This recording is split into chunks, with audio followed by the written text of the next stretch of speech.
بے شک انسان پر زمانے میں ایک ایسا وقت بھی آ چکا ہے کہ وہ کوئی قابل ذکر چیز نہ تھا. ہم نے انسان کو ملے جلے نطفے سے پیدا کیا تاکہ اسے آزمائیں، تو ہم نے اس کو سنتا دیکھتا بنایا. یقیناً ہم ہی نے اسے رستہ بھی دکھا دیا. اب خواہ شکر گزار ہو خواہ ناشکرا. بے شک ہم نے کافروں کے لیے زنجیریں اور طوق اور دہکتی آگ تیار کر رکھی ہے. جو نیکوکار ہیں وہ ایسی شراب پیئیں گے جس میں کافور کی آمیزش ہوگی. یہ ایک چشمہ ہے جس میں سے اللہ کے بندے پیئیں گے اور اس میں سے چھوٹی چھوٹی نہریں نکال لیں گے.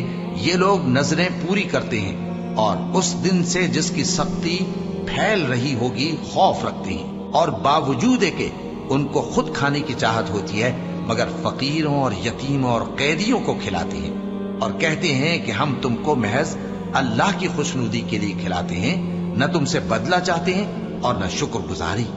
ہم کو اپنے پروردگار سے اس دن کا ڈر لگتا ہے جو چہروں کو بگاڑنے والا اور بڑی سختی والا ہوگا. چنانچہ اللہ ان کو اس دن کی سختی سے بچا لے گا اور تازگی اور خوشی عنایت فرمائے گا، اور ان کے صبر کے بدلے ان کو بہشت اور ریشمی لباس عطا کرے گا. اس میں وہ تختوں پر تکیے لگائے بیٹھے ہوں گے.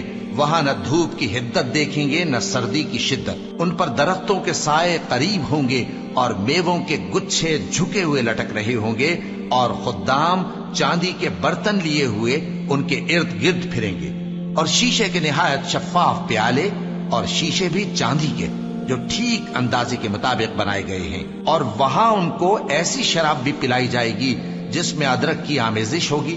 یہ بہشت میں ایک چشمہ ہے جس کا نام سلسبیل ہے، اور ان کے پاس لڑکے آتے جاتے ہوں گے جو ہمیشہ ایک ہی حالت پر رہیں گے. جب تم ان پر نگاہ ڈالو تو خیال کرو کہ بکھرے ہوئے موتی ہیں. اور بہشت میں جہاں آنکھ اٹھاؤ گے کثرت سے نعمت اور عظیم الشان سلطنت دیکھو گے. ان کے جسموں پر دیبا اور اطلس کے سبز کپڑے ہوں گے، اور انہیں چاندی کے کنگن پہنائے جائیں گے، اور ان کا پروردگار ان کو نہایت پاکیزہ مشروب پلائے گا. فرمائے گا یہ تمہارا صلہ ہے اور تمہاری محنت ہمارے ہاں مقبول ہوئی.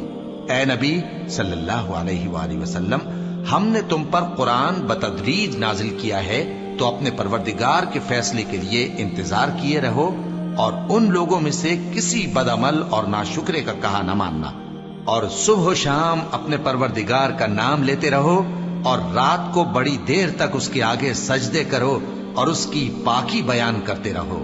یہ لوگ دنیا کو دوست رکھتے ہیں اور قیامت کے بھاری دن کو پس پشت چھوڑے دیتے ہیں. ہم نے ان کو پیدا کیا اور ان کے جوڑ جوڑ کو مضبوط بنایا، اور اگر ہم چاہیں تو ان کے بدلے انہی کی طرح اور لوگ لے آئیں. یہ قرآن تو نصیحت ہے، جو چاہے اپنے پروردگار کی طرف پہنچنے کا راستہ اختیار کر لے. اور تم کچھ بھی نہیں چاہ سکتے مگر جو اللہ کو منظور ہو. بے شک اللہ جاننے والا ہے، حکمت والا ہے.